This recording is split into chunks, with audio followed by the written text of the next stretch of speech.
Você está na Band Curitiba acompanhando a apuração destas eleições. Vamos a números aí de outras cidades. Agora nós temos ali os números de Colombo. Zé Vicente com 48,7%, Rose com 31,8%, Joel Cordeiro 19,3%, Bete Pavim 0%. É o problema da legalização, que ela acabou ficando aí fora da disputa. O Zé Vicente está eleito em Colombo, então. Outra cidade, vamos ver qual vai ser a próxima aí que nós temos para registrar. São José dos Pinhais na sequência. Vamos aguardar aí trocar a tela para a gente conferir os números que vêm aí a seguir. Não apareceram ainda. Então vamos conversando aqui com os nossos convidados. A questão é saber para onde vão agora, qual é o papel que cabe. Eu começaria aqui pelo professor Sérgio Braga. Para onde vão Fruit, Greca e Dutti. Dutti vai para onde for Beto Richa. E o Greca, apesar de não saber se o Greca transfere alguma coisa, porque a rejeição dele é muito alta, agravada pelo padrinho, que é o Requião, que tem o mesmo quadro. Olha, o Greca, eu acho que ele tem uma rejeição, né, mas ele teve um bom desempenho nas eleições. Então ele tem um eleitorado, ele mostrou que ele tem um eleitorado cativo que pode ser muito importante, né? Em relação ao Richa, ele vai processar primeiro o impacto da derrota, né? Sentar, tomar um chá de maracujá, refletir um pouco, e vai estudar a situação, ver o cenário. É muito difícil antecipar alguma coisa. Agora começa os alinhavamentos, como se diz no interior, e você disse muito bem. Aí vão ter as ofertas, cada candidato desse tem um capital político acumulado, né? E eles vão procurar negociar esse capital em função dos seus interesses futuros, né? E isso pode ir desde o apoio a um candidato até uma manutenção de uma neutralidade amistosa. Mas uma coisa é certa, né? O candidato que tem o apoio do governo federal, né, geralmente tem uma vantagem muito grande no segundo turno das eleições municipais, porque o governo federal ele pode, né, mexer com transferência de verbas, execução de projetos. Aí mais poder econômico. Mais poder econômico. Aí, no caso, né, vai ser o desafio dos dois candidatos disputando, né, quem está mais próximo do governo federal. Agora, eu acho que tanto o Lula como a Dilma, pelos motivos que eu falei aqui, vão manter uma neutralidade aqui. Agora, o Fruit conta com o trunfo, que é a militância, vamos dizer assim, do PT, né? Nessa reta final, essa aproximação que ele fez em relação ao PT provocou o crescimento dele, né? E eu acho que isso é um ponto importante de ser levado em conta no segundo turno, né? Juntamente com a negociação com os candidatos. Eu acho que o Requião vai ter um papel importante, embora ele não tenha uma capacidade de transferência de votos, né, grande aqui em Curitiba. No estado ele tem, mas aqui em Curitiba ele não tem.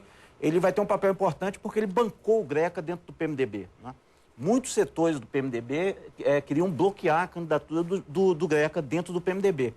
Esses setores foram flagrosamente derrotados, né? Esses setores que foram os grandes derrotados das eleições. Inclusive, não tinha alternativa, não tinha outro nome, né? Não, e o Greca, eu acho que ele foi, né, ele pode se considerar um vencedor nessas eleições, porque ele marcou a posição, foi muito bem nos debates, né?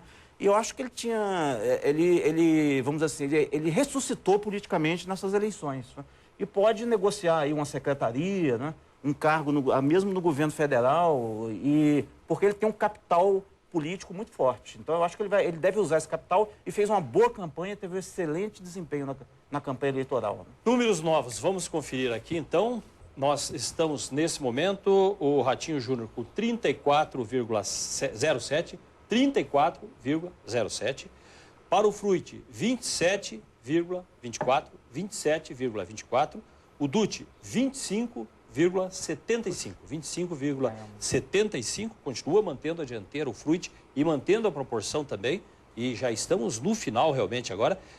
Já está definido o quadro, né? Não tem mais como mudar. Então dá para dizer, nesse momento, com certeza, aquilo que o Murilo estava prevendo, dá para dizer que, nesse momento, que realmente, o segundo turno em Curitiba é entre o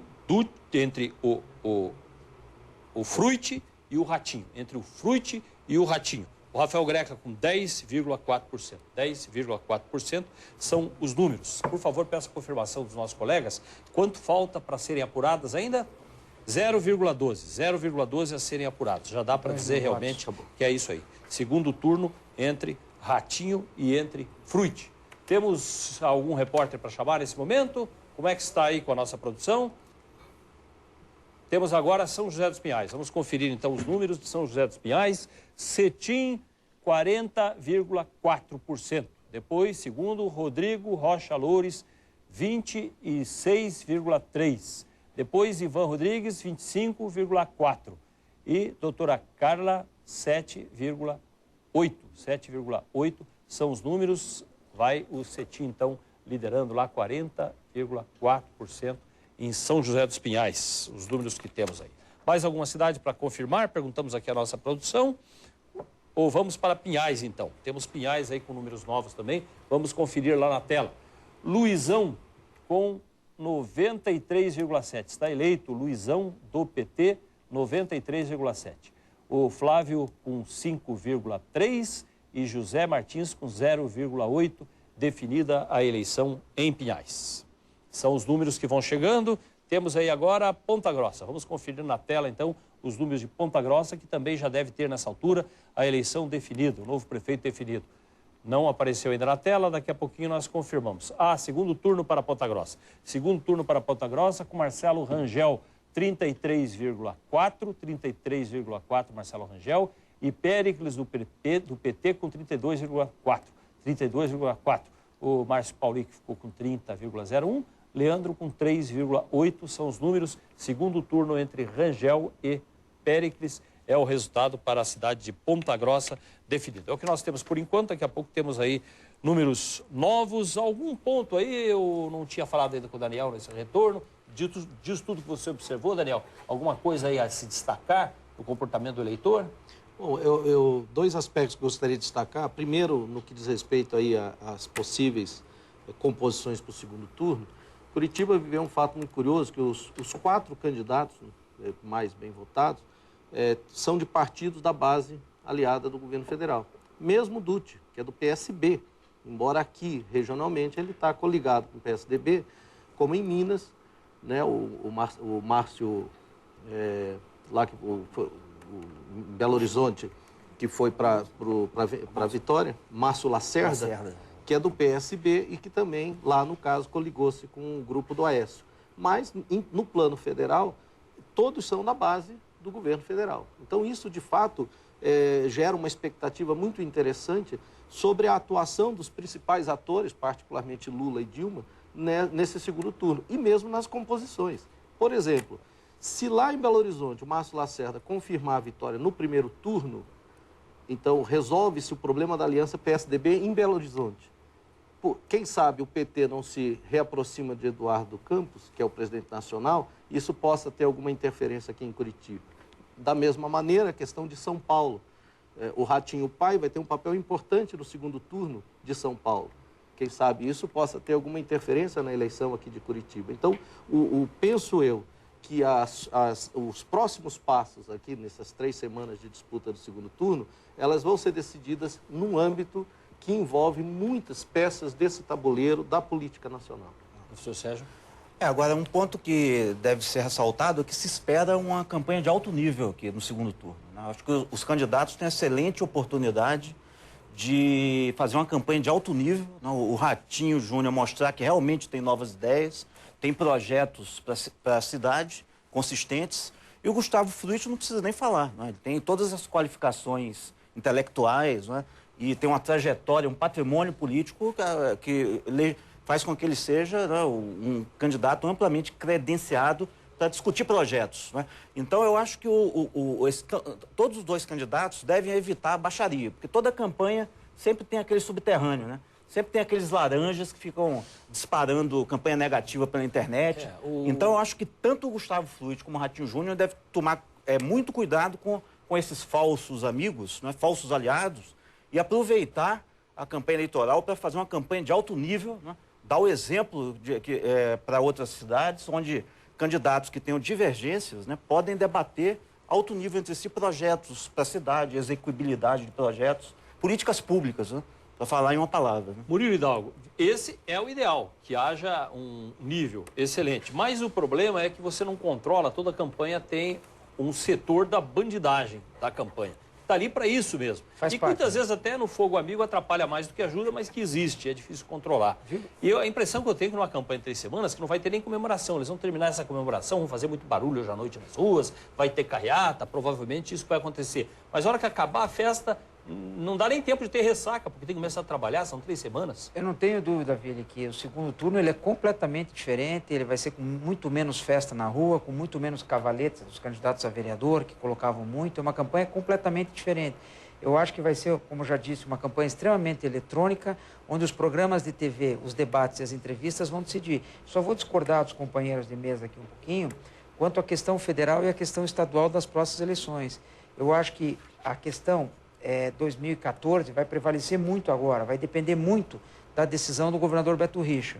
Se o governador Beto Richa vier apoiar o candidato Ratinho Júnior, eu acho que o PT, especificamente o PT Nacional, vai entrar na campanha por causa da questão local, independente se o Ratinho lá na frente vai ser Dilma ou não será Dilma. É a história da briga de irmão menor no colégio. Exato. O irmão grande veio... Exatamente. Eu acho que não tenho dúvida. Eu acho que se o governador Beto Richa tomar parte de algum dos lados, o PT vai vir tomar parte do outro e a estrutura nacional do PT vai tentar vir, vão tentar argumentar isso a nível de Estado por causa de 2014, da disputa lá Beto Gleishoff. Tá? O professor Daniel? Eu concordo plenamente com você, Murilo, só que eu lembro, por exemplo, no caso, como São Paulo é importante para o PT, é a rainha do tabuleiro. Que o Lula, por exemplo, abdicou das campanhas no Nordeste, inclusive deixou o candidato dele em Recife em má situação, para poder manter as referências de apoio. Eduardo Campos foi a São Paulo apoiar Fernando Haddad e, em troca, Lula abandonou o candidato dele em Recife. Então, eu concordo com você. Não há dúvida que os próximos dias vão definir esses passos, mas creio que essa articulação que passa por São Paulo, principalmente, ela vai ter um peso muito grande. Viu, Vili? Um outro detalhe, só a nível de PMDB, a dúvida que eu fico hoje é se quem vai decidir se vai para lá ou para cá, essa decisão vai ser do senador Roberto Requião ou do candidato Rafael Greca. E se eles vão jogar juntos. Eu deixo uma interrogação no ar aí. Porque é difícil para quem está numa disputa, depois que fica fora, como é que faz? Vai ficar fora, a pessoa fica influenciada com aquela corrida. E o que conta mais, isso é importante lembrar, não é a sua simpatia, mas é de quem você não gosta. Aí tem que ver dos inimigos qual é que você gosta menos e qual que você odeia realmente para ir em cima. É assim que eles decidem, né? Mas a dúvida que eu tenho é que se o Rafael Greca vai ser obediente ao PMDB, a decisão do Requião, ou ele tomará uma decisão própria de... Eu acho que o Greca já provou que é um homem de partido, que segue. Então eles vão decidir conjuntamente. Eu acho que não vai haver uma divergência, é muito difícil. O Requião também é homem de partido. Então o que o diretório do PMDB, né, decidir, ambos vão obedecer, se for